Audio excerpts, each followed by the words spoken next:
सिद्ध श्रेष्ठ कबीरदास के इस पद का आशय हमें विस्तार से समझाने की कृपा करें।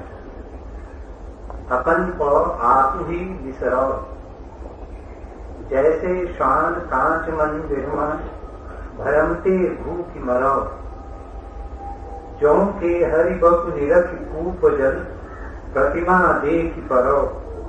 वैसे ही कद फटिक शिला पर, दसनन आन अरो। मरकट मूठ स्वाद नहीं बिहुर, घर घर रचत फिरो। कहें कबीर ललनी के सुगना, वही कबने पकड़ो।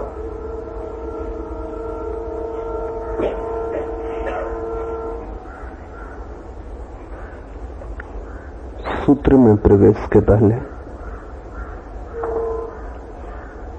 कुछ आधारभूत बातें समझ लेनी जरूरी। एक सूफी फकीर हुआ बायजीद, बैठा था अपने द्वार पर झोपड़े के। एक जिज्ञासु ने पूछा, धर्म क्या है, साधना क्या है, मार्ग क्या है? तो बायजीद ने कहा, क्या करोगे जानकर? उस युवक ने कहा, मुक्त होना है बंधन से। बायजीद हंसा, जोर से हंसा जैसे पागल हो, और उसने कहा, पहले ठीक से पता लगा कर आओ, बांधा किसने जो बंधन से मुक्त होना चाहते हो? जब तक इसका पक्का पता लगा कर ना आओगे, तब तक मैं जवाब देने वाला नहीं। कहते हैं युवक गया, वर्षों के बाद वापस लौटा। वही पागलों जैसी हंसी अब उसके पास भी थी। बायजीद ने पूछा, लगा लिया पता?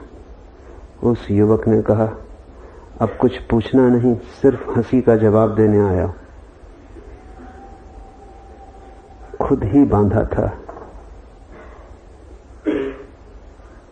और बंधन से मुक्त होने की तलाश भी चालाकी थी। वो भी उस मूल सत्य से बचने का ही ढंग था। पूछता था, कैसे मुक्त हो जाऊं? मार्ग की तलाश भी स्थगन पोस्टपोन करने की विधि थी कि जब मिलेगा मार्ग तब पहुंचेंगे, जब मिलेगी विधि तब बंधन कटेगा। जब मार्ग ही पता नहीं, विधि का पता नहीं, तो कैसे बंधन के बाहर निकलेंगे? ठीक किया तुमने कि जवाब न दिया और पागल की हंसी हंसे। वो हंसी चोट कर गई, वो मन में गहरा घाव कर गई। बहुत खोजा, जैसे जैसे खोजने लगा वैसे वैसे साफ होने लगा कि बंधा तो मैं ही हूं, बांधा किसी ने भी नहीं। और जब मैं ही बंधा हूं तो मुक्त होने की जरूरत क्या है? मत बंधो और मुक्त हो गए। ये पहली बात समझ लेनी जरूरी है। मोक्ष की खोज भी तरकीब है, वो भी उपाय है बचने का। अन्यथा तुम अमुक्त हुए कब? बांधा किसने? बीमार ही नहीं हो और औषधि की तलाश करते हो। औषधि मिलती नहीं तो तुम सोचते हो कर भी क्या सकते हैं हम।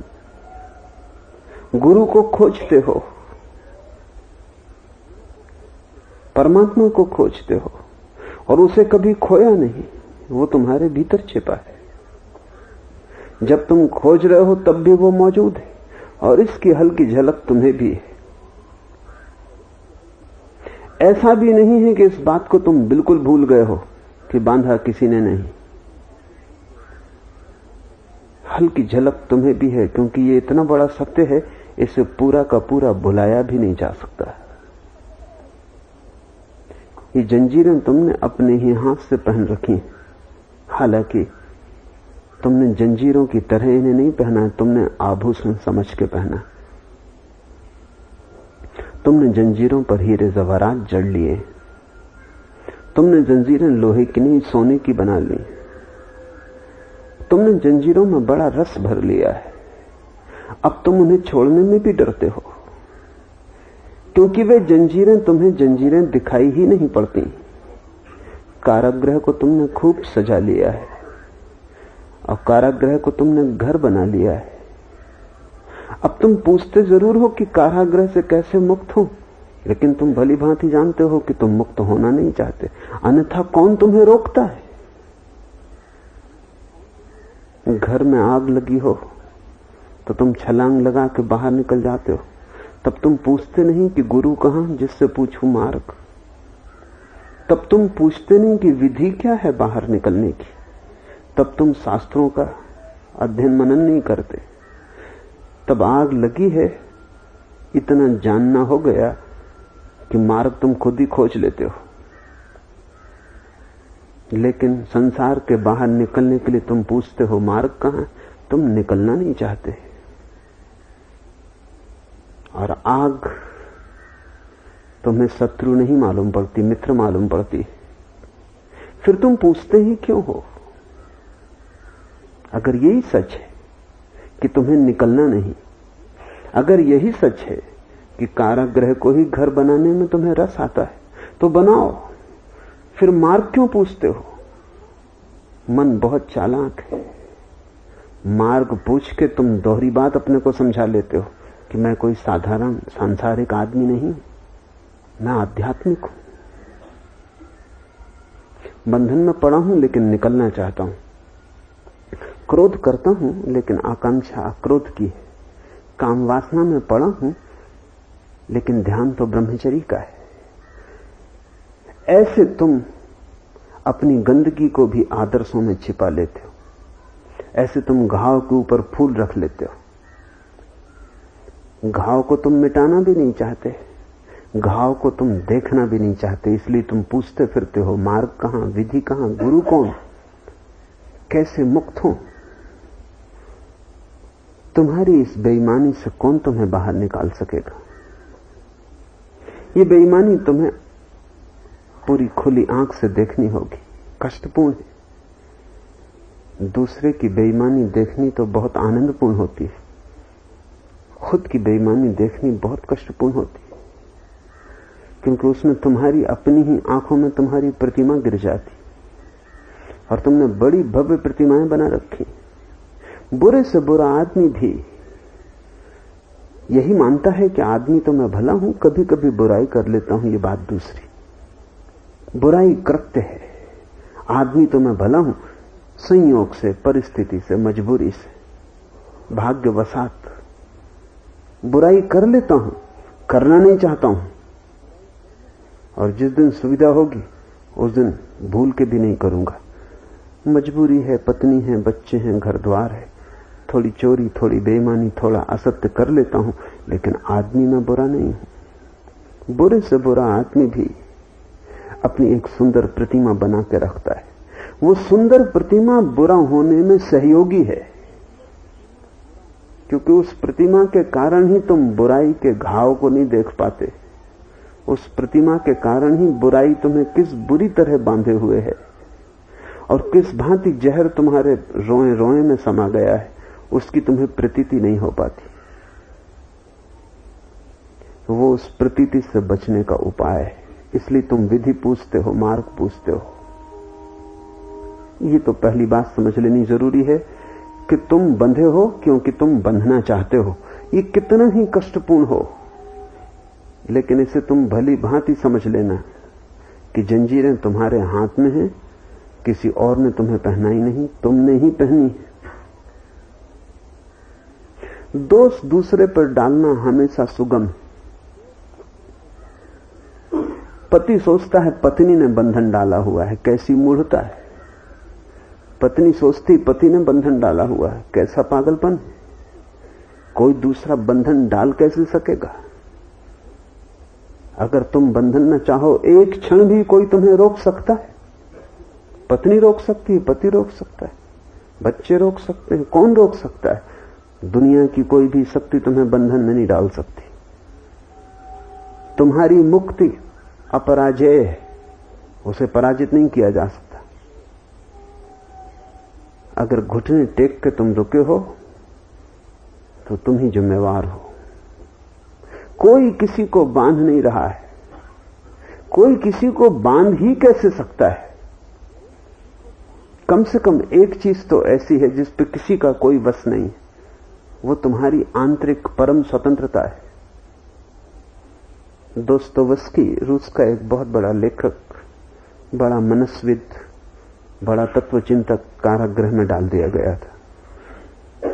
तो कारागृह से उसने अपने एक पत्र में लिखा है कि कारागृह आके मुझे पता चला कि दुनिया केवल मेरे शरीर को ही बंधन में डाल सकती है, मुझे नहीं। कारागृह में मैं उतना ही मुक्त हूं जितना मैं कारागृह के बाहर था। मेरी मुक्ति में कोई बाधा नहीं पड़ी। तुम्हारे भीतर के आकाश को कौन अवरुद्ध कर सकता है? लेकिन तुम सोचते हो पत्नी ने बांध रखा है। ऐसा हुआ कि शेख फरीद एक गांव से गुजरता था।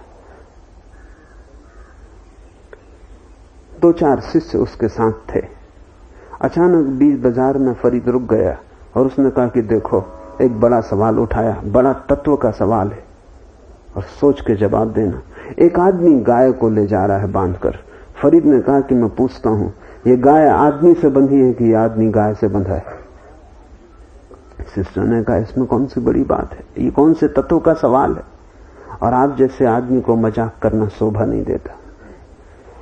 साफ है कि गाय आदमी से बंधी है, क्योंकि बंधन आदमी के हाथ में और गाय के गले में। तो फरीद ने कहा, दूसरा सवाल है, अगर हम ये बंधन बीच से तोड़ दें तो गाय आदमी के पीछे जाएगी कि आदमी गाय के पीछे जाएगा?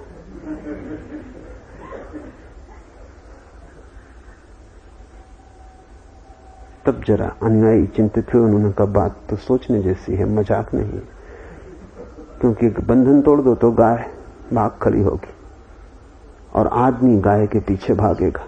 तो फरीद ने कहा, मैं तुमसे कहता हूं कि आदमी के हाथ में बंधन नहीं, आदमी के गले में। ऊपर से दिखाई पड़ता है गाय आदमी से बंधी है, भीतर अगर देखोगे तो पता चलेगा आदमी गाय से बंधा है। नहीं, कोई पत्नी पति को कैसे बांधेगी? कोई पति कैसे किसी पत्नी को बांधेगा? तुम बंधना चाहते हो, लेकिन बंधन की जिम्मेवारी भी अपने पे नहीं लेना चाहते, वो तुम दूसरे पे डाल देते हो। इससे बंधना सुगम हो जाता। हम कर भी क्या सकते हैं? चारों तरफ लोग बांधे हुए हैं, हम जाएं तो जाएं कहां, करें तो करें क्या, मुक्ति मिले कैसे? सारा संसार विराट है और बांधे हुए है। दुकानदार सोचता है कि ग्राहक उसे बांधे हुए, लोभी सोचता है कि धन उसे बांधे हुए, कामी सोचता है कि कामनी उसे बांधे हुए, सांसारिक सोचता है कि संसार उसे बांधे हुए। नहीं, कोई तुम्हें बांधे हुए नहीं। तुम चालाक हो और तुम्हारी चालाकी गहरी है। तुम अपने को धोखा दे रहे हो, मगर धोखा कुशलता का है। दूसरा बांधे हुए है, इसलिए मैं क्या कर सकता हूं? इससे बंधे रहने में सुगमता हो जाती। हम सदा दूसरे पर दोष देते हैं। किसी ने गाली दी, तुम कहते हो इस आदमी ने मुझे क्रोधित कर दिया। कोई तुम्हें कैसे क्रोधित कर सकेगा? तुम असंभव की बात कर रहे हो, ये कभी हुआ ही नहीं। तुम क्रोधित होना चाहते हो तो गाली सार्थक हो जाती, तुम क्रोधित नहीं होना चाहते, गाली व्यर्थ हो जाती। एक सुंदर स्त्री निकलती, तुम मोहित हो जाते हो। सुंदर स्त्री तुम्हें मोहित कर रही है, तुम मोहित होना चाहते हो। राह पर हीरा दिखाई पड़ता है, तुम झपट के उठा लेते हो। हीरे ने तुम्हें निमंत्रण दिया या तुम वासना लेके चलते थे, वो वासना झपट पड़ी। दूसरे को दोष देना बंद करो, अन्यथा तुम कभी मुक्त ना हो सकोगे। क्योंकि अगर दूसरे ने तुम्हें बांधा है तो तुम कैसे मुक्त हो सकोगे जब तक दूसरा तुम्हें मुक्त ना करे। और दूसरे अनंत, तब मुक्ति हो नहीं सकती।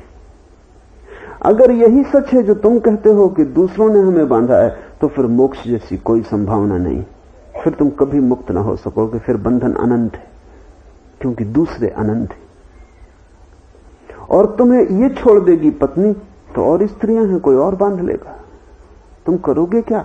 तुम निर्वस हो, तुम बिल्कुल असहाय हो। तुम जहां जाओगे कोई ना कोई तुम्हें बांध लेगा।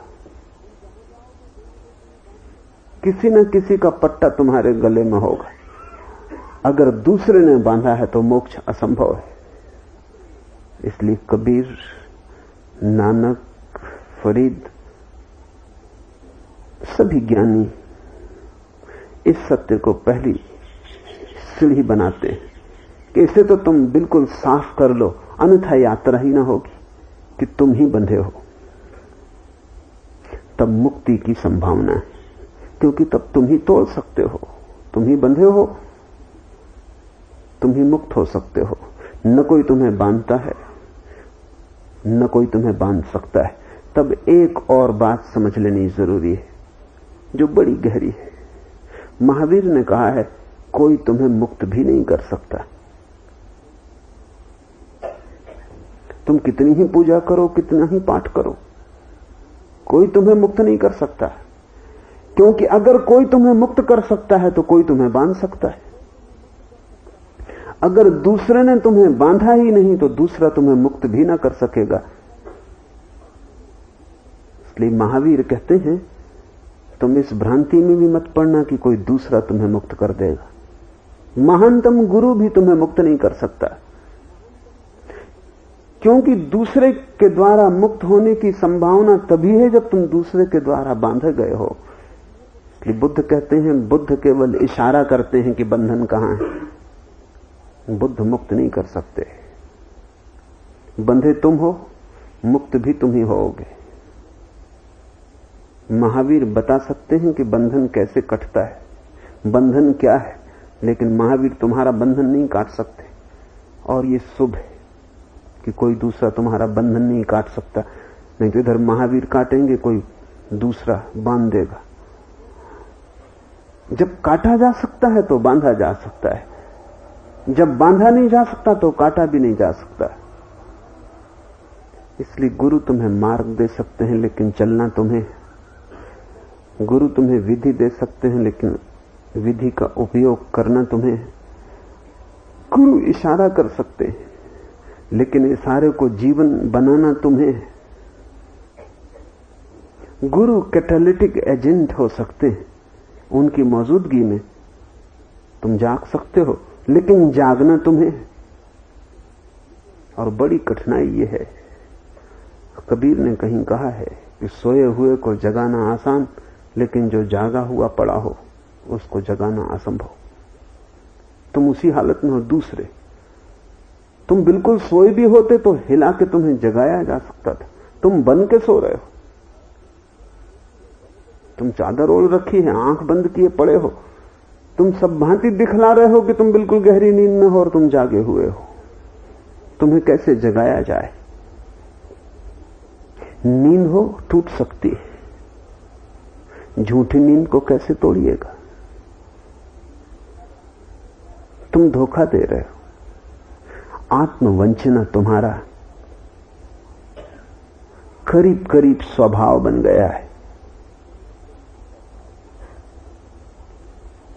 इन बातों को ख्याल में रख के कबीर के सूत्र को समझने की कोशिश करें। कबीर तो गांव के गंवार हैं, उनके पास कोई बहुत बड़े दार्शनिक शब्द नहीं, लेकिन एक ग्रामीण का गहरा अनुभव और ग्रामीण के अनुभव की ताजगी है। वे जो प्रतीक भी चुनते हैं वो गांव के सहज प्रतीक, लेकिन उनकी चोट बड़ी गहरी है। जितना सुसंस्कृत शब्द हो जाता है उतना ही मृत हो जाता है। भाषा जितनी साफ सुथरी परिष्कृत हो जाती है, जितना उस पर रंग रोगन हो जाता है, उतनी ही जीवन से शून्य हो जाती। गांव का ग्रामीण जो भाषा बोलता है वो उतनी ही जीवंत होती जितना गांव का ग्रामीण होता है। कबीर की भाषा बड़ी जीवंत है और उनके प्रतीक सीधे साधे हैं। हिंदुस्तान में जीसस के मुकाबले सिर्फ कबीर है।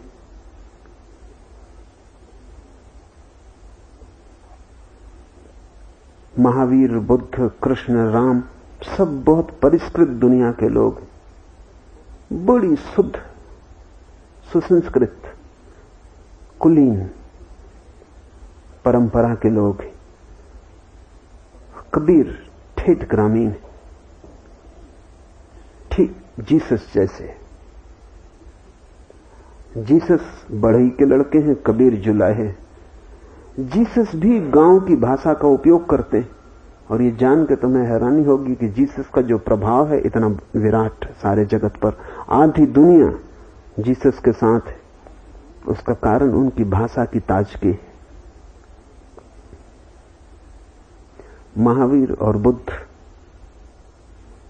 की भाषा कागजी फूल मालूम पड़ती है। बड़े शुद्ध सिद्धांतों की चर्चा है, लेकिन हृदय को चोट नहीं करती, बुद्धि को छूती है और बिखर जाती है। कबीर और जीसस की भाषा सीधी सादी है, अनुभव की है, शास्त्र की नहीं है। ये सारे प्रतीक अनुभव के हैं। कबीर ने कहा, अपन पो आप ही बिसरो, खुद ही भूल गए हो खुद को, दूसरों को दोष दे रहे हो, खुद ही बंध गए हो, दूसरों को जिम्मेवार ठहरा रहे हो। अपन पो आप ही बिसरो, जैसे स्वान कांच मंदिर महु भरमते भूखी मरो। कथा है कि एक सम्राट ने एक मंदिर बनाया, कांच का विराट मंदिर था। उसमें हजारों दर्पण लगे थे। एक कुत्ता भूल से वहां प्रवेश कर गया। द्वारपाल रात बंद कर गया, कुत्ता भीतर रह गया मंदिर में। बड़ी मुश्किल में पड़ गया। देखा तो चारों तरफ लाखों कुत्ते थे, क्योंकि हर दर्पण से कुत्ता दिखाई पड़ रहा था। इस तरह दुश्मनों के बीच में कभी कुत्ते ने अपने को पाया नहीं था। एक दो हो, लड़ ले, जीत ले, लाखों थे। जहां देखता था वहीं थे, नीचे थे, ऊपर थे, चारों तरफ थे। कुत्ता घबराया, भौंक के उसने डराना चाहा। ध्यान रहे, तुम जब भी दूसरे को डराना चाहते हो, डर के कारण तुम पहले डर गए होते हो, नहीं तो तुम दूसरे को क्यों डराना चाहोगे? भयभीत आदमी दूसरे को भयभीत करना चाहता है। अगर दूसरा भयभीत हो जाए तो उसके भय को थोड़ी राहत मिले। तो ध्यान रखना, जो आदमी वस्तुतः अभय है वो किसी को भयभीत नहीं करता। जो आदमी खुद भयभीत है वो दूसरे को भी भयभीत करता है। भयभीत करने के ढंग बड़े सूक्ष्म हो सकते हैं। कोई तुम्हारी छाती पे तलवार रख के तुम्हें डरा सकता है, कोई तुम्हें नर्क की पूरी व्यवस्था समझा के डरा सकता है कि वहां आग जलेगी, लपटें होंगी, तेल होगा, तेल के कढ़ाई होंगे, उसमें तुम डाले जाओगे। सैनिक तुम्हें डराता है तलवार से, तुम्हारे साधु तुम्हें डराते हैं नरक। सूक्ष्म उपाय, लेकिन तुम्हारा साधु भी डरा है, तुम्हारा सैनिक भी डरा हुआ है। जो डरा हुआ नहीं वो दूसरे को डराएगा क्यों? दूसरे को हम भयभीत करते हैं आत्मरक्षा के लिए। उस कुत्ते ने भी सीधा उपाय किया, जैसा आदमी करते हैं। भौंका, चाहा कि डरा दे, लेकिन बड़ी मुश्किल में पड़ गया, क्योंकि जब भौंका तो उसने पाया कि वो लाखों कुत्ते भी भौंके और खुद की ही आवाज सुनसान मंदिर में गूंज कर वापस लौटी। रोआ रोआ कब गया होगा। बचने का कोई उपाय नहीं, भागने की कोई जगह नहीं। भाग के जाओगे कहां? चारों तरफ से घिरे हो, नीचे ऊपर से घिरे हो। उस कुत्ते की पीड़ा तुम नहीं समझ पाओगे, लेकिन अगर तुम अपने जीवन को देखोगे तो वही पीड़ा है और समझ में आ जाएगी। जैसे स्वान कांच मंदिर महु भरमते भूख मरो। सुबह जब द्वार खोला गया तो कुत्ता मरा हुआ पाया गया। किसी ने उसे मारा नहीं, कोई वहां था ही नहीं जो मारता। मंदिर खाली था। लेकिन कुत्ते के पूरे शरीर पर घाव थे, लहूलुहान था, सारे मंदिर में खून फैला था। हुआ क्या? भौंका, झपटा, दीवारों से टकराया, अपने ही हाथ मर गया। अपन को आप ही बिसरो। और यही जीवन की कथा है, तुम्हारी भी। किससे तुम नाराज हो रहे हो? किससे तुम मोह से भरे हो? किस पे तुम्हारी घृणा है? कभी तुमने गौर किया कि तुम्हारे सभी संबंध दर्पणों की भांति हैं? सभी संबंध दर्पण है, क्योंकि तुम अपनी ही तस्वीर देखोगे। तुम अपने चारों तरफ जितने संबंध बनाते हो वो सब तुम्हारी ही तस्वीरें हैं। उसमें तुम किसी और को नहीं देखते, अपने को ही देखते हो। जहां तुम्हारी तस्वीर अच्छी तुम्हें मालूम लगती है, मित्र, जहां बुरी लगती है, शत्रु, अपना पराया। लेकिन तुम्हारे सभी संबंध, रिलेशनशिप दर्पण की भांति है, उसमें दिखाई तुम स्वयं ही पड़ते हो, कोई और नहीं। ख्याल करो, क्रोधी आदमी सब तरफ पाएगा कि सभी लोग उसका अपमान कर रहे हैं। कोई हंसेगा तो वो समझेगा मेरे लिए हंसते। रास्ते पे कोई खुसफुस बात करेगा तो वो समझेगा मेरे लिए बात करते। अगर तुम कुछ ना बोलोगे, चुपचाप खड़े रहोगे, तो वो समझेगा कि मेरी वजह से चुपचाप खड़े।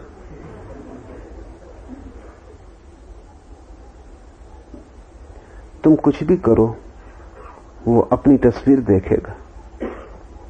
मेरे एक मित्र हैं,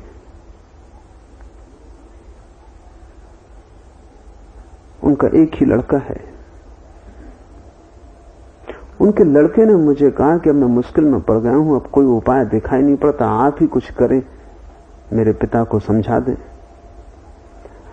अगर मैं ढंग से कपड़े पहनता हूं तो वो कहते हैं अच्छा कर लो राजशाही, जब मैं मरूंगा तब पता चलेगा। अगर मैं साधारण न पहनूं कपड़े ढंग के तो वो कहते हैं अच्छा तो हम मर गए क्या?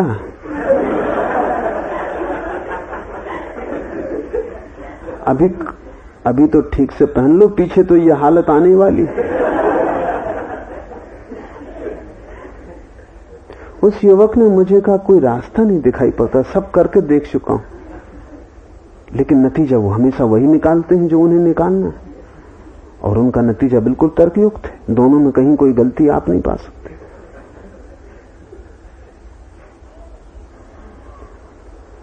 क्रोधी आदमी अपने चारों तरफ हर स्थिति से क्रोध को उपजा लेता है। लोभी आदमी अपने चारों तरफ देखता है कि सब उसको लूटने को तैयार है। सब मित्र, बेटे, पति, पत्नी, सब उसको लूटने को तैयार है। सगे संबंधी सब एक ही नजर पे लगे हैं कि किस तरह इसको लूट लें।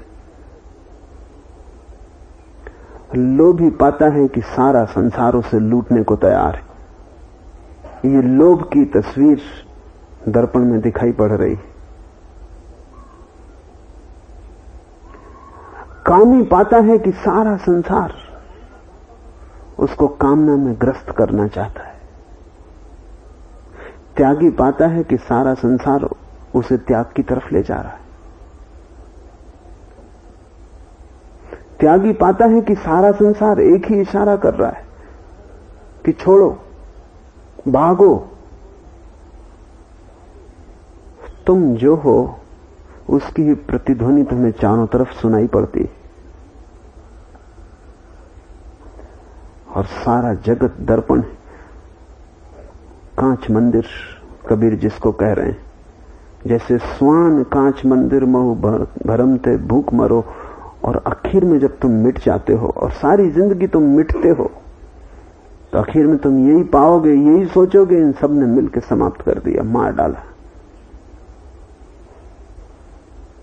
पुराने समय में और अभी भी आदिवासी कबीलों में अगर कोई बीमार पड़ जाए तो भी वो पता लगाता है कि किसने बीमार करने का जादू मुझ पे चलाया। बीमार तुम पड़ते हो, लेकिन वो जाता है ओझा के पास पता लगाने कि कौन है जिसने मेरे खिलाफ बीमारी भेजी। वो तर्क तो यही है कि अगर बीमारी आई है तो कोई भेजने वाला होगा, अगर मैं दुखी हूं तो कोई दुख दे रहा होगा, अगर मैं परेशान हूं तो कोई जरूर परेशान कर रहा होगा। गणित सीधा दिखाई पड़ता है कि बिना किसी के परेशान किए मैं कैसे परेशान होऊंगा। लेकिन तुम्हें मनुष्य के मन का कुछ भी पता नहीं। अगर तुम बिल्कुल अकेले भी छोड़ दिए जाओ, तुम्हारी सब जरूरतें पूरी कर दी जाएं, तो भी तुम्हारी यही स्थिति होगी। पश्चिम में बहुत से प्रयोग हुए। एक प्रयोग जिसको वो सेंस डिप्राइवेशन कहते हैं, वो बहुत बहुमूल्य प्रयोग है। कई मनोवैज्ञानिकों ने उस पर काम किया है। उन्होंने इस तरह के गर्भगृह बनाए जहां सब तरह की सुविधा है। भोजन भी अपने आप नली से खून में पहुंच जाता है, उसे करने की कोई जरूरत नहीं। प्यास लगती है तो ऑटोमेटिक इंतजाम है, पानी शरीर में पहुंच जाता है, भोजन शरीर में पहुंच जाता है। घना अंधकार है, कोई आवाज नहीं सुनाई पड़ती। और उन्होंने ठीक वैसा ही रासायनिक इंतजाम किया है जैसे बच्चे के लिए गर्भ में होता है। इस तरह के टब बनाए हैं जिनमें ठीक वही रासायनिक द्रव होता है जो मां के गर्भ में होता है, और आदमी उसमें तैरता रहता है, उसमें सोया रहता है। उस टब में सब तरफ अंधकार है, न भोजन की चिंता है, न पानी की चिंता है, न कोई तकलीफ है, सब तरह की सुविधा है, सब सुख है। लेकिन 15 मिनट में आदमी बेचैन हो जाता है। 15 मिनट में वो सूचनाएं भेजने लगता है, मुझे निकालो, बाहर करो। लंबे प्रयोग किए गए हैं, कुछ लोगों ने हिम्मत की और 21 दिन का प्रयोग किया गया, और 21 दिन में उनको खबर दी गई कि वो वक्त वक्त पर सूचना देते रहें। उनके पास बटन लगा दिए, जब वो क्रोधित मालूम पड़े तो लाल बटन दबा दें, तो ऊपर मनोवैज्ञानिक नोट कर लेगा कि अभी वो क्रोधित है। जब वो भयभीत मालूम पड़े तो हरा बटन दबा दें, जब ईर्ष्या से भरे मालूम पड़े तो ये बटन दबा दें। इस तरह के सब मनोवेगों के लिए बटन लगाए रखे। और बड़े हैरानी की बात है, कोई नहीं है सताने को वहां, लेकिन वक्त पर आदमी क्रोधित होता है। कोई कारण नहीं क्रोधित होने का, वो खुद भी बेचैन होता है कि मैं क्रोधित क्यों हूं, पर क्रोधित है। क्रोध, लोभ, मोह सब तुम्हारी भीतरी अवस्थाएं, इनके बाहर के लोगों से कोई भी संबंध नहीं। बाहर के लोग तो खूंटियों जैसे हैं जिन पे तुम अपने कपड़े टांग देते हो। बाहर के लोगों पर जब तुम क्रोध टांगते हो तो वो खूंटी है, लोभ टांगते हो, वासना टांगते हो, वो खूंटी है। आता सब तुम्हारे भीतर से है। और जब तुम जीवन में विषाद से भरोगे और सब नष्ट हो जाएगा और मौत पास आएगी, तब तुम कहोगे कि शायद सारी दुनिया के प्रति तुम्हारी शिकायत है कि लोगों ने बर्बाद कर दिया। तुम क्या से क्या होने को आए थे, होने नहीं दिया गया। तुम्हारे जीवन से कैसी प्रतिभा और प्रकाश पैदा होता, लेकिन सबने मिलकर नष्ट कर दिया। ये जगत तुम्हारा शत्रु है, पर कोई कारण नहीं दिखाई पड़ता कि जगत तुम्हारा शत्रु क्यों हो। कोई तुम्हें मिटाने को उत्सुक क्यों है। सब अपने को पूरा करना चाहते हैं और सभी सोचते हैं कि बाकी उन्हें मिटाने को उत्सुक। तुम किसको मिटाने को उत्सुक हो? तुम अपने को पूरा करना चाहते हो, दूसरे अपने को पूरा करना चाहते हैं। लेकिन संबंधों में दर्पण के अतिरिक्त कुछ भी नहीं, तुम्हें अपनी ही तस्वीर दिखाई पड़ती है। मैंने सुना है कि एक आधुनिक चित्रों की प्रदर्शनी थी। आधुनिक चित्र, मॉडर्न पेंटिंग तो तर्कहीन है, उसका अर्थ भी निकालना मुश्किल है। और पिकासो जैसे चित्रकार कहते हैं अर्थ होता ही नहीं, निकालोगे कैसे। पिकासो से किसी ने पूछा कि तुम्हारे इन चित्रों का क्या अर्थ है, तो उसने कहा बाहर जो झाड़ खड़े हैं इनका क्या अर्थ है, ये जो फूल खिले इनका क्या अर्थ है, झरना जो कलकल कर रहा है इसका क्या अर्थ है। जब इनका कोई अर्थ नहीं तो पिकासो को क्यों झंझट में डालते हो।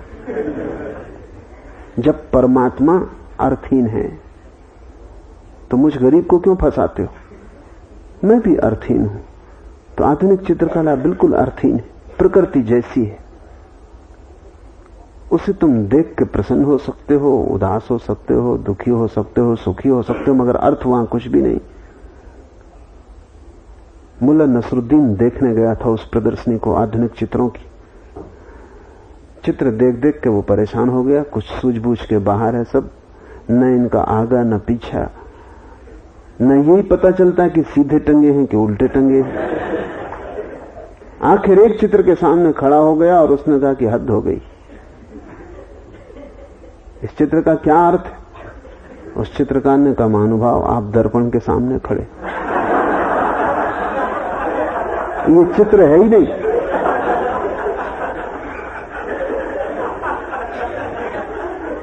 पूरा जीवन दर्पण के सामने है। इसलिए संबंध के प्रति वही व्यवहार करना जो दर्पण के प्रति करते हो। संबंध नाजुक भी उतना ही है जितना दर्पण। जरा गिर गया कि टूट जाता है, और संबंध एक दफा टूट जाए तो वैसा ही जोड़ना मुश्किल है जैसा दर्पण। जोड़ भी लो टूटू है संबंध को, तो भी टूट की रेखाएं रह जाती। प्रेम एक दफा टूट जाए फिर लाख उपाय करो जोड़ने का, जोड़ भी लो तो भी फिर वही बात वापस नहीं लौटती। संबंध बिल्कुल दर्पण जैसा है, उतना ही नाजुक, और तुमको ही दिखाता है। तुम सदा हर संबंध में तुम ही खड़े हो, दूसरे को दोष मत देना। अगर जीवन व्यर्थ हो जाए तो जानना कि तुमने ही व्यर्थ कर लिया है, और जितने जल्दी तुम समझ लो कि दूसरे का कोई हाथ तुम्हें नष्ट करने में नहीं, उतने ही जल्दी तुम्हारे जीवन में सृजन की प्रक्रिया का प्रारंभ हो जाएगा। जैसे स्वान कांच मंदिर में भरमते भूखी मरो, अपन को आप ही बिसरो, ऐसी ही तुम्हारी दशा है। जो केहरी बपू निरख कूपजल प्रतिमा देखी परो, और जैसा सिंह ने गुजरते हुए नदी के तट पर अपनी छाया देखी, झपट के कूद पड़ा। दुश्मन को बर्दाश्त करना मुश्किल है, मर गया। तुम जब भी झपटो थोड़ा रुकना, एक क्षण सोचना कि जिस पे तुम झपट रहे हो वहां कोई है, या तुम अपनी ही प्रतिबिंब पर झपट रहे हो। कोई तुम्हारी निंदा करे, तुम तत्काल झपट पड़ते हो। कभी तुमने गौर किया कि निंदा से दुख इसलिए होता है कि वो सच है, अन्यथा दुख ना होगा। अगर कोई तुम्हारे संबंध में सरासर झूठ बात कह रहा हो तो तुम हंस सकोगे, लेकिन अगर कोई ऐसी बात कह रहा है जो सच है, जिसको तुम छिपाए बैठे हो और जिसको वो उघाड़े डाल रहा है, तो तुम झपट पड़ोगे। निंदा पीड़ा देती है, निंदक के कारण नहीं। निंदा पीड़ा देती है कि तुम्हारे ढके हुए सत्य तुम्हारे सामने ही उघड़ने शुरू हो जाते। अगर तुम गौर से निंदक का विचार करोगे तो तुम अक्सर पाओगे कि 100 में 99 मौकों पर वो सही है। और इसका कारण है उसके सही होने का, क्योंकि दूसरे को देखना तथस्थता से हमेशा आसान है, खुद को तथस्थता से देखना बहुत कठिन है। देखने के लिए थोड़ी दूरी चाहिए। दूसरे तुम्हें जैसा देखते हैं तुम अपने को नहीं देख पाते। तुम्हें पता ही नहीं चलता कि दूसरा तुम्हें कैसे देखते। मनस्विद कहते हैं अगर सभी लोग वास्तविक सच्चे हो जाएं, जैसा कि धर्मगुरु समझाते हैं कि सभी लोग सच्चे हो जाएं और सत्य ही बोलें, तो दुनिया 4 दिन नहीं चल सकती। क्योंकि अगर लोग सभी सत्य कह दें जैसा वो तुम्हारे संबंध में सोचते हैं तो सब दुश्मन हो जाएंगे। मित्र तो एक खोजना मुश्किल है, क्योंकि मित्र भी इसलिए मित्र मालूम होता है कि वो कहता नहीं जो सोचता है, या कहता भी है तो पीठ पीछे कहता है।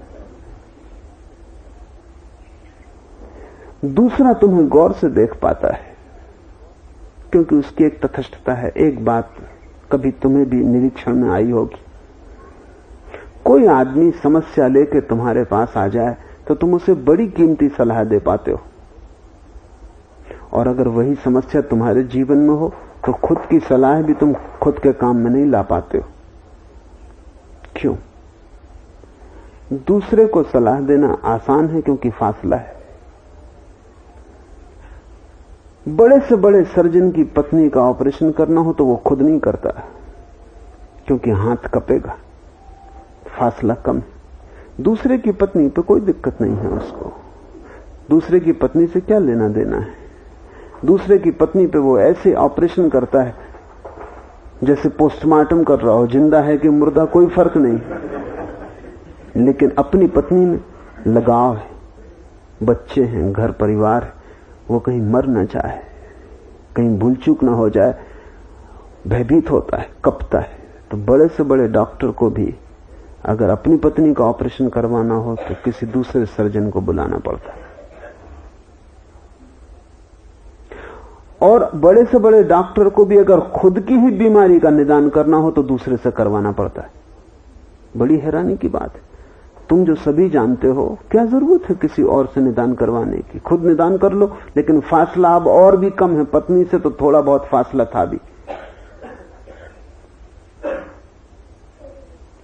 और पत्नी मर जाए ऐसी कोई अचेतन आकांक्षा भी हो सकती थी, क्योंकि छुटकारा कौन नहीं पाना चाहता। शायद डर के पीछे यह भी कारण हो सकता है कि कहीं मैं मार ना डालूं, कि कहीं भूल चूक करके इसको खत्म न कर दूं, क्योंकि अचेतन में ऐसा पति खोजना कठिन है जिसने 10-5 बार न सोचा हो कि ये खत्म ही हो जाए। पत्नी खोजना मुश्किल है जिसने 10 बार न सोचा हो कि ये कैसे खत्म हो जाए तो झंझट मिटे। खत्म हो जाने पर रोएंगे, छाती पीटेंगे, और वो भी कारण समझने जैसा है। जब कोई मरता है तुम इतना रोते हो, उस रोने में तुम्हारा अपराध का भाव भी है, क्योंकि तुमने इसे मारना चाहा था और अब ये मर गया। तुम्हें लगता है कि तुम्हारी भी जिम्मेवारी। अगर तुमने किसी व्यक्ति को कभी मारना ना चाहा हो तो उसकी मृत्यु को तुम हल्केपन से ले लोगे। तुम्हारा कोई अपराध नहीं है, पश्चाताप ज्यादा नहीं होगा। पश्चाताप उसी मात्रा में होता है जितना अपराध का भाव हो। बाप मर जाता है, बेटा बहुत रोता है, क्योंकि जिंदा था कभी उसके पैर न छुए, जिंदा था कभी उसके पास बैठ के 2 प्रेम की बात न की, अब कोई मौका ना रहा। अब सदा के लिए यह अपराध मन पर रह जाएगा। अब इसको सुलझाने की कोई सुविधा नहीं है। लेकिन जिस बेटे ने बाप की सेवा की हो, जरूरत पर पैर दाबे हो, समय पर उसकी सुनी हो, उसकी चिंता की हो, उसको प्रेम किया हो, वो इस तरह का पागल नहीं होगा। बाप मर जाएगा तो वो समझेगा सभी मरते हैं, मरना स्वाभाविक है, मैं भी मरूंगा। लेकिन अगर तुमने बाप के साथ कुछ ऐसा किया हो जो नहीं करना था तो तुम्हें पश्चाताप भारी होगा। ये बड़ी उल्टी बात है। इसलिए जो बेटा बहुत छाती पीट कर रोएगा, समाज सोचता उसको बहुत दुख हो रहा है, और जो बेटा चुपचाप बैठ के दुख को झेल लेगा, लोग कहेंगे कि बेईमान बाप मर गया, चुप बैठा है। लेकिन हालत यह है कि जो चुप बैठा है इसका कोई पश्चाताप नहीं। जो छाती पीट के शोरगुल मचा रहा है ये परिपूर्ति कर रहा है, सब्स्टिट्यूट खोज रहा है। इतनी ताकत पैर दबाने में लगाई होती, सिर दबा दिया होता है। ये रोने पीटने से कोई अर्थ नहीं है। तो ये भी अचेतन भय हो सकता है कि कहीं मैं मार ही न डालूं, इसलिए भी हाथ कप सकता है। लेकिन खुद के पास तो इतना भी फासला नहीं होता। जब मैं बीमार हूं तो निदान खुद नहीं हो सकता, क्योंकि अब भय बहुत ज्यादा है कि कहीं भूल न हो जाए। मुल्ला नसरुद्दीन अपने डॉक्टर के पास गया था और डॉक्टर ने कहा, तुम घबराते क्यों हो? जब मैं हूं तो बीमारी ठीक हो जाएगी। और तुम्हारे भरोसे के लिए ये कहता हूं कि इस बीमारी से मैं भी बीमार रहा हूं, तुम बिल्कुल मत घबराओ। नसरुद्दीन ने कहा, घबराहट नहीं मिटती, क्योंकि आप भला इस बीमारी से बीमार रहे होंगे लेकिन आपका डॉक्टर दूसरा रहा होगा।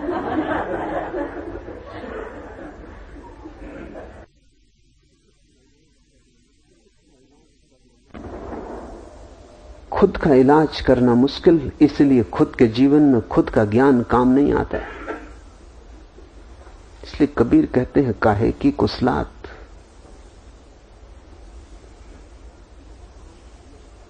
हाथ दिया था और कुएं में गिर पड़े। दिया दूसरों के लिए था, अपने लिया जिसके पास दिया है वो तो बुद्ध हो जाता है। अपने लिए जिसके पास ज्ञान है वो तो भीतर प्रकाशित हो जाता है। उसकी कुशलता का तो कोई अंत नहीं है। लेकिन दूसरों के लिए दिया हमारे पास है, अपने लिए तो हम अंधे हैं। इसलिए यह भी हो सकता है कि तुम्हारा निंदक तुम्हारे संबंध में जो कहता हो वो ज्यादा सच हो जितना तुम अपने संबंध में कह सको। कबीर ठीक कहते हैं, निंदक नीरे राखिए।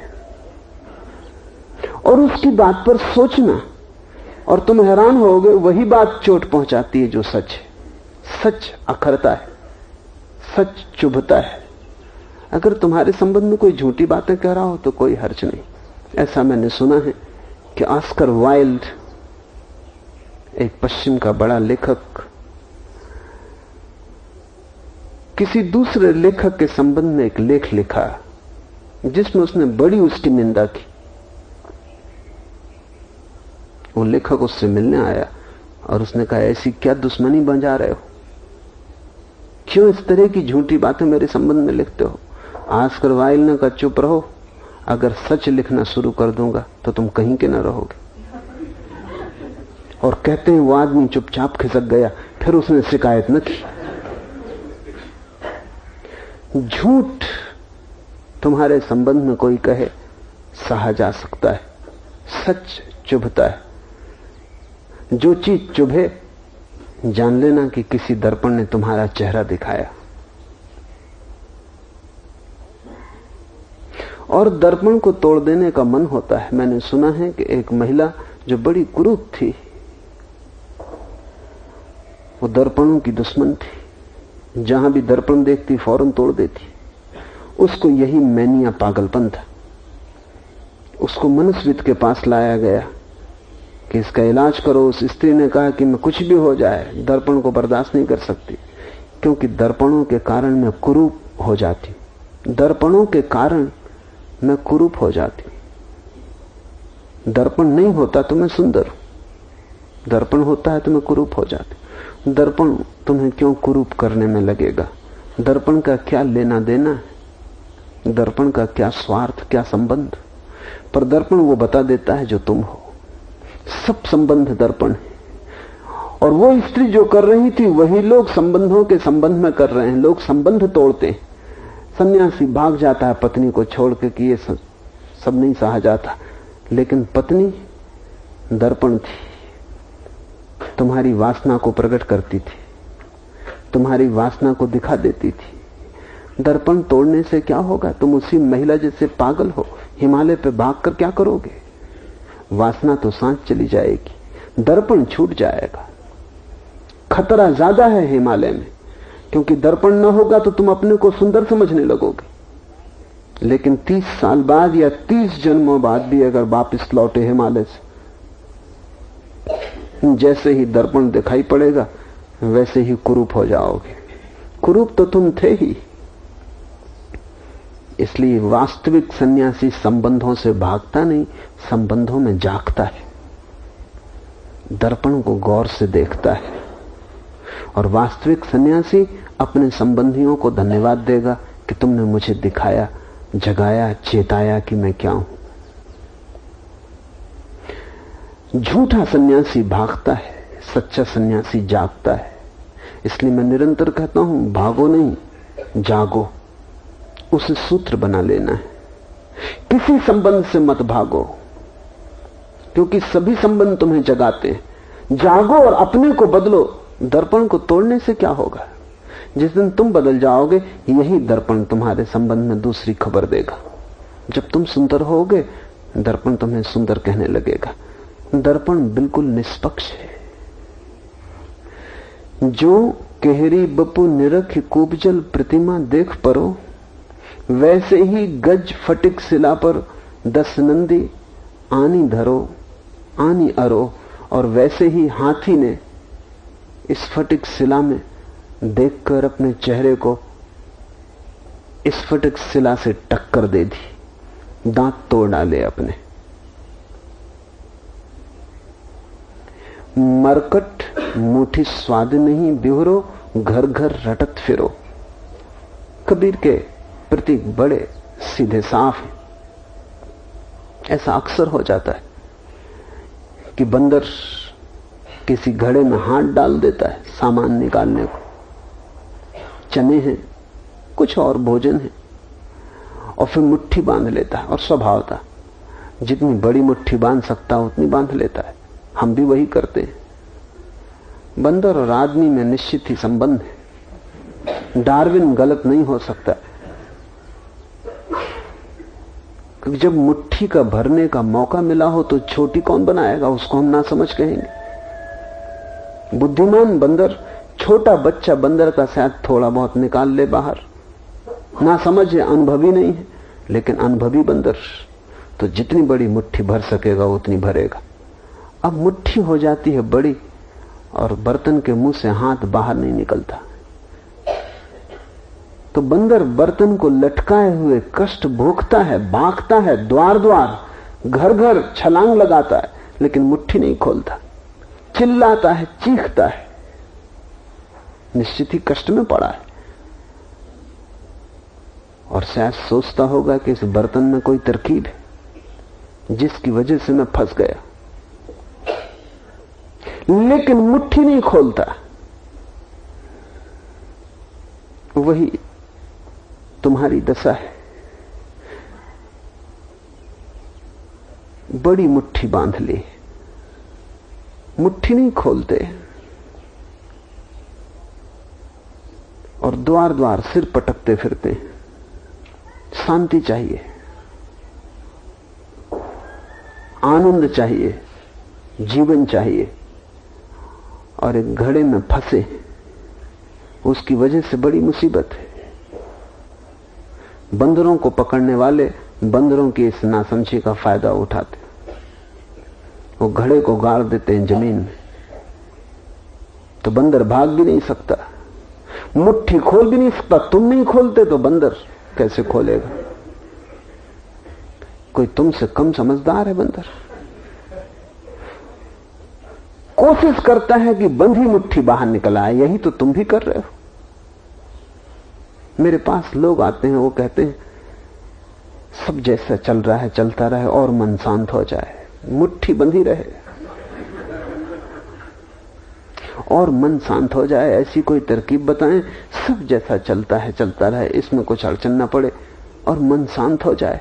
मन अशांत है, क्योंकि वहीं घड़े में जहां मुट्ठी बांध ली वहीं कष्ट हो रहा है, वहीं पीड़ा है। एक धनपति मेरे पास आते, वो अक्सर कहते हैं कि छोड़ूंगा, एक दिन सब छोड़ूंगा, लेकिन तब तक तो कुछ विधि बताइए। एक दिन छोड़ूंगा, सब छोड़ूंगा, लेकिन तब तक अशांति तो मत भुगवाइए जैसे कि मैं उनको अशांति भुगवा रहा हूं। कोई विधि बताइए, तब तक तो मन शांत हो जाए। और मैंने उनसे कहा कि अगर तब तक कोई विधि होती शांत होने की, तो जब तुम अशांत हालत में नहीं छोड़ रहे हो तो शांत होकर तुम कैसे छोड़ोगे? फिर तो तुम कहोगे अब जरूरत ही ना रही। अगर बंदर मुट्ठी बांधे हुए घड़े के बाहर हाथ निकाल ले, मुट्ठी बांधे हुए घड़े की चिंता से मुक्त हो जाए, मुट्ठी बांधे हुए घड़ा निर्भर हो जाए, तो बंदर पागल है कि फिर मुट्ठी खोलेगा? इतने कष्ट में नहीं खोल रहा, तुम इतने दुख में हो और फिर तुम नहीं खोल रहे मुट्ठी, तो तुम सुख में हो के मुट्ठी खोलोगे? छोड़ा। तुमने कभी सुना है कि किसी ने सुख के कारण संसार छोड़ दिया? दुख के कारण लोग नहीं छोड़ते, दुख रहते हुए नहीं छोड़ते, महादुख पड़ता रहे तो नहीं छोड़ते। तो सुख के कारण कोई संसार छोड़ेगा? फिर तो असंभव है। अभी असंभव दिखता है तो फिर तो कैसे संभव होगा? वो कहते हैं कि आप जो भी कहते हैं ठीक कहते हैं, अभी तो सुविधा छोड़ने की नहीं है। क्या ऐसे ही तड़फता रहूं? क्योंकि वो रात सो नहीं सकते। उनके घर में मेहमान होता था तो रात मुझे भी नहीं सोने देते थे। वो बैठे मैं संकोचवश उनसे बात करता रहूं। आखिर उनकी पत्नी ने मुझसे कहा कि ऐसे न चलेगा, ऐसी पहले मैंने भी भूल की थी इनके साथ। आप तो सो जाओ, ये तो इनको रात भर नींद आती नहीं, क्योंकि आंकड़े धन के इतने बड़े। एक बार उनके घर मेहमान हुआ तो बहुत उदास थे। एयरपोर्ट से मुझे लेके गए तो रास्ते में उन्होंने कहा इस बार बहुत नुकसान हुआ है, 5 लाख का नुकसान लगा अभी 5-7 दिन के भीतर। सटोरिये हैं। उनकी पत्नी भी साथ थी। मैं दोनों के बीच में बैठा था। पत्नी ने मेरा हाथ दबाया, उसने कहा बात में मत पड़ना। घर जाके मैंने पूछा कि मामला क्या। उनकी पत्नी ने कहा कि नुकसान बिल्कुल नहीं हुआ है, 5 लाख का लाभ हुआ लेकिन 10 का होना था। तो जमाने भर में कहते फिर रहे हैं कि 5 लाख का नुकसान हो गया। अब ये जो बंदर की मुट्ठी है, अब ये शांति चाहते हैं।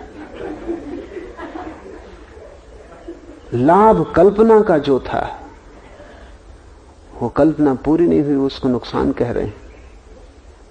तुम भी जिंदगी के अंत में जब मरने के करीब पहुंचोगे तो तुम उस सबको भी अपनी हानि में गिनोगे जो तुम सोचते थे होना चाहिए और नहीं हुआ। जो मिलना था तुम्हें, जिसकी तुम्हारी योग्यता और पात्रता थी, जिसके लिए तुम बिल्कुल जन्म से अधिकार लेके आए थे, वो तुम्हें नहीं मिल पाया।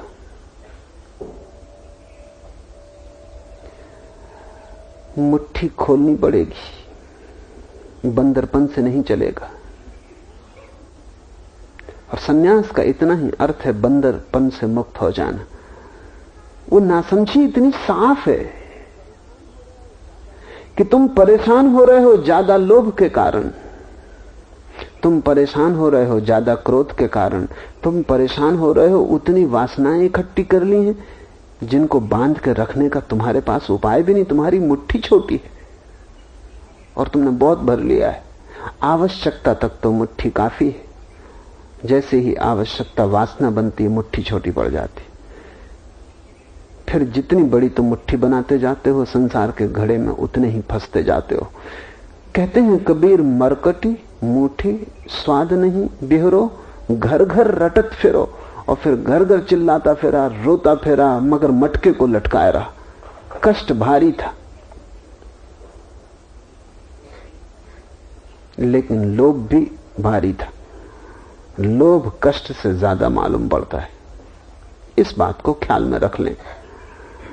तुम जहां हो वहां जो दुख है, उस दुख से ज्यादा तुम्हें सुख की आशा है। सुख है नहीं, आशा है। आशा से आदमी बंधा है। आज नहीं कल कोई तरकीब निकल आएगी, कोई विधि हो जाएगी, कोई चमत्कार, किसी का आशीर्वाद, सब ठीक हो जाएगा।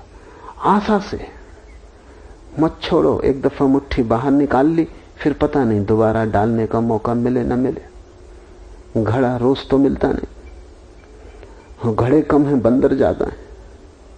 सब बंदर अपने अपने घड़े लिए हुए हैं। तुमने छोड़ दिया, कोई दूसरा बंदर हाथ डाल ले। तुम दुख छोड़ दो, दूसरा दुख भोगने लगे, फिर तुम क्या करोगे? तो इसको तो रखे ही रहो, इसको लटकाए रहो। कष्ट पाओ, सो ना सको हर्ज नहीं। जीवन एक बेचैनी और नरक हो जाए ठीक, लेकिन आशा कभी ना कभी, किसी न किसी दिन कोई ना कोई विधि हो जाएगी। प्रार्थना करो, पूजा करो, मंदिर जाओ, लेकिन मटके को साथ रखो। मंदिर में लोगों की प्रार्थनाएं सुने। वो प्रार्थनाएं क्या कर रहे हैं? वो प्रार्थनाएं ये कर रहे हैं कि मुट्ठी बंधी हुई मटके के बाहर आ जाए। खलील जिब्रान ने कहीं लिखा है कि मैंने हजारों लोगों की प्रार्थनाएं सुनी और मैंने पाया उनकी प्रार्थनाओं का एक ही मतलब है कि 2 और 2 4 ना हो, कुछ असंभव घट जाए। बस यही उनकी प्रार्थनाएं हैं। कहीं कबीर ललनी के सुगना तो ही कवने पकड़ो। तोतों को पकड़ने वाले व्याघ्र एक छोटी सी तरकीब का उपयोग करते हैं। रस्सी बांध देते हैं दो वृक्षों के बीच में। रस्सी के बीच में छोटी छोटी लकड़ियां अटका देते। तोते उन लकड़ियों पर आकर बैठ जाते। वजन के कारण लकड़ी उल्टी घूम जाती, तोते नीचे लटक जाते। उल्टा लटका तोता समझता है फंस गए।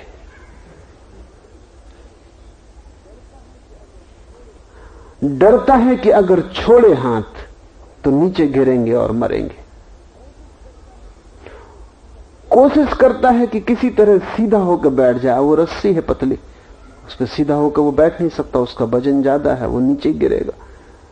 वो जितना तड़फेगा उतना ही फंसेगा। और इस घबराहट में वो ये भूल ही जाता है कि मेरे पास पंख है, मैं उड़ सकता हूं, गिरने का कोई सवाल ही नहीं है। लेकिन शीर्षासन की वजह से फंस जाता है। शीर्षासन से सावधान रहना।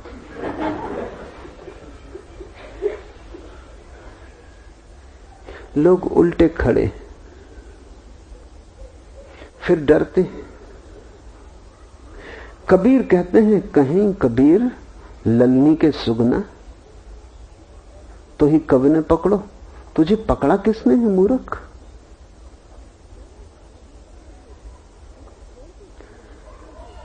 तू छोड़ दे, तू ही पकड़े है इस रस्सी को। तेरे छोड़ते ही तू मुक्त है। बंधन नहीं है, पकड़ है।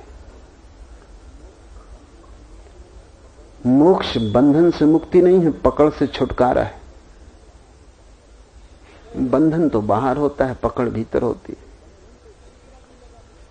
बंधन तो दूसरा भी लगा सकता है, पकड़ तुम ही लगा सकते हो, पकड़ दूसरा नहीं लगा सकता। जिसको तुमने पकड़ा है वहीं वहीं तुम बंध गए हो। और अब तुम डरते हो, और अब तुम्हें पंखों का विस्मरण हो गया है कि तुम उड़ भी सकते हो। गिरने का कोई डर नहीं। लेकिन इतने दिन से तुम बंधे हो, इतनी लंबी हो गई बंधन की प्रक्रिया कि तुम भूल ही गए कि कभी तुम मुक्त थे, कभी तुम आकाश में भी उड़े थे। तोते बहुत दिन पिंजरे में रह जाएं, फिर उड़ नहीं पाते, पंखों का स्मरण खो जाता है। बहुत दिन तक पंख उड़ने से रुके रहें तो उनकी क्षमता क्षीण हो जाती। यही हुआ है। कबीर बड़ा गहरा व्यंग कर रहे हैं। वो कह रहे हैं ललनी के सुगना तो ही कवने पकड़ो। किसने तुझे पकड़ा है? कोई पकड़े हुए नहीं। तूने ही कुछ गलत चीजें पकड़ रखी हैं और कष्ट पा रहा है।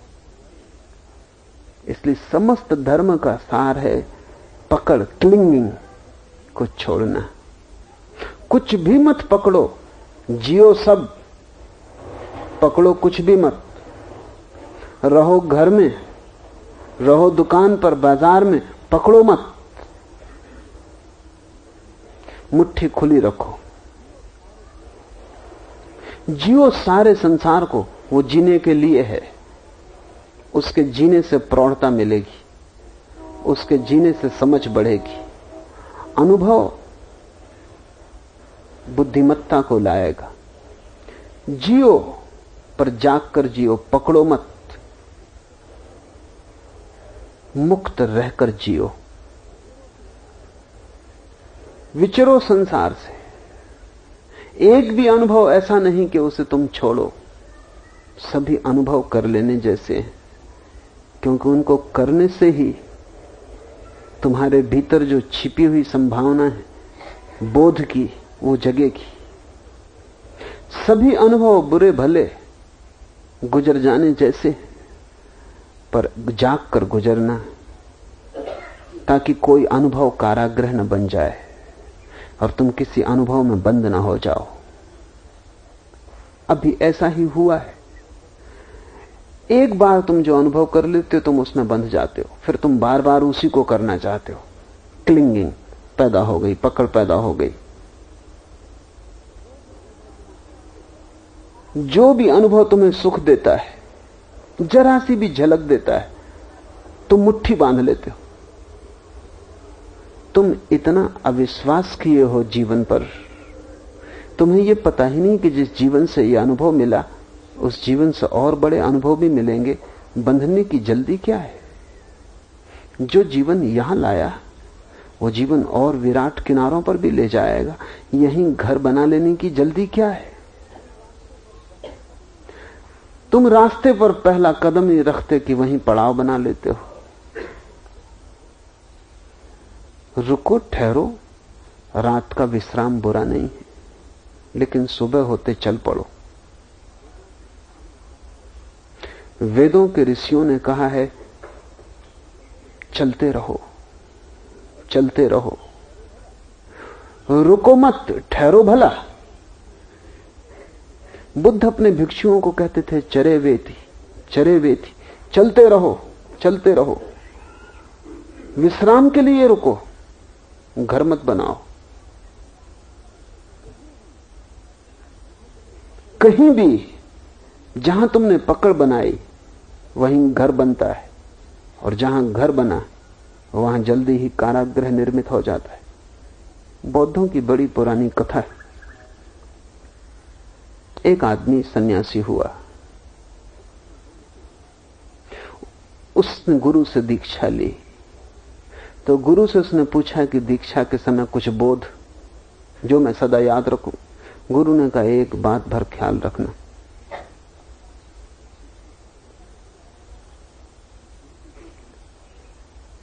बिल्ली कभी मत पालना। थोड़ा हैरान हुआ कि आदमी पागल मालूम होता। हम ज्ञान की खोज में निकले, मोक्ष, निर्वाण, ईश्वर, और इस आदमी से दीक्षा ले फंसे। और ये क्या उपदेश दे रहा है कि बिल्ली कभी मत पालना। फिर गुरु तो मर गया, और जो उसने कहा था, चूंकि इसने कभी उसको समझा ही नहीं, और इसने समझा कि व्यर्थ की बकवास कर रहा है, दिमाग खराब हो गया, सठिया गया, 60 के ऊपर था। और दो आदमी भरोसे के नहीं होते। पुराने जमाने में जो सठिया जाते थे, 60 के पार चले जाते थे, वो भरोसे के नहीं थे। आज के जमाने में जो कुर्सी आ जाते, कुर्सी पे बैठ जाते, वो सठिया गए। अब उनकी बात का कोई मतलब नहीं। बूढ़ा तो मर गया, इसके पास बस एक लंगोटी ही थी। उसको टांगता था तो चूहे काट जाते थे। तो गांव के लोगों से पूछा कि क्या करूं, तो उन्होंने कहा, एक बिल्ली पाल लो। भूल ही गया बिल्कुल कि गुरु ने कहा था बिल्ली भर मत पालना। अपने अनुभव से कहा था, क्योंकि यही कहानी उसके साथ दोहरी थी। कहानी तो वही है, पात्र बदल जाते। कुछ अड़चन नहीं मालूम पड़ी, एक बिल्ली पाल ली, झंझट शुरू हो गई। क्योंकि बिल्ली को भोजन चाहिए, उसको दूध चाहिए। चूहे तो खत्म किए बिल्ली ने, लेकिन बिल्ली आ गई। गांव के लोगों से पूछा, इसमें क्या अड़चन है? एक गाय आपको हम भेंट दिए देते। बिल्ली के पीछे गाय आ गई। अब गाय के लिए घास कब तक गांव के लोग थे? उन्होंने कहा, ऐसा करो कि जमीन पड़ी है तुम्हारे आसपास मंदिर के, थोड़ी खेती बाड़ी शुरू कर दो। खेती बाड़ी शुरू की तो कभी बीमारी भी होती, पानी डालना है, कोई पानी डालने वाला चाहिए। खेती बाड़ी में समय ज्यादा लग जाता, खुद ही खाना बनाना है। तो गांव के लोगों ने कहा, ऐसा करो, शादी कर लो। एक लड़की थी भी गांव में, योग्य, बिल्कुल तैयार। उन्होंने इसकी शादी करवा दी। फिर बच्चे हो गए। फिर वो भूल ही गया दीक्षा, सन्यास, वो सब मामला खत्म हुआ। अब बच्चों को पढ़ाना लिखाना, खेती बड़ी हो गई, व्यवसाय फैल गया। जब मरने के करीब था तब उसे एकदम याद आया, जैसे नींद से चौंका, कि हद कर दी, उस बूढ़े ने ठीक ही कहा था कि बिल्ली मत पालना। बिल्ली के पीछे सब चला आता है। पहला कदम तुमने उठाया फिर मुश्किल हो जाती है। एक घर में मैं ठहरा था, 2 छोटे बच्चे सीढ़ियों पर बैठ के बात कर रहे थे, घर के ही 2 बच्चे। बड़ा होगा कोई 4 साल का, छोटा होगा कोई 2.5 साल का। बड़ा छोटे को ज्ञान दे रहा था। छोटा पूछ रहा था कि किस चीज से बचना चाहिए स्कूल में, क्योंकि तो उसके जाने का वक्त आ गया। बड़े ने कहा बस एक बात ख्याल रखना, अगर उसमें बच गए तो बिल्कुल बच गए। छोटे ने कहा बता दो। उसने कहा CAT, कैट यानी बिल्ली। जब स्कूल में ये पढ़ाया जाए, इसको बिल्कुल सीखने ही मत। इसको सीखे कि फिर दूसरी चीजें सीखना पड़ती। बस इस पे अड़े रहना। फिर बड़े बड़े शब्द आते हैं इसके पीछे और फिर कोई अंत ही नहीं। उसी में मैं फंस गया। तुम सावधान रहना। जब उन बच्चों की बात मैंने सुन रहा था तब मुझे याद ये कहानी आई। ठीक है, CAT, कैट यानी बिल्ली। बिल्ली से जो बचा है वो सबसे बचा। एक चीज को पकड़ो, पकड़ शुरू हो गई, फिर दूसरे को पकड़ना पड़े, तीसरे को पकड़ना पड़े। सिलसिला है, एक के पीछे दूसरा, दूसरे के पीछे तीसरा, एक श्रृंखला है। जीना, गुजरना सब अनुभव से, पकड़ना कोई अनुभव नहीं। और सदा खुले रहना, अनंत अनुभव की संभावना है। जल्दी क्या है पकड़ने की। और पुनरुक्ति की आकांक्षा मत करना। जो अनुभव एक बार गुजरे फिर बार बार मत मांगना, क्योंकि बार बार मांगने का मतलब है कि तुम वहीं अटकने को खड़े हो गए। तुमने भरोसा खो दिया जीवन का। अभी बहुत बाकी था। ये जीवन वहां तक ले जाता है जहां परमात्मा है। अगर तुम चलते रहो, रुक गए तो तुम कहीं छोटी जगह, व्यर्थ की जगह रुक जाते हो। किस कूड़े के ढेर पर घर बना लेते हो। इसलिए कबीर कहते हैं, कहीं कबीर ललनी के सुगना तो ही कब ने पकड़ो। किसी ने पकड़ा नहीं, बिल्ली तुम्ही ने पाल ली।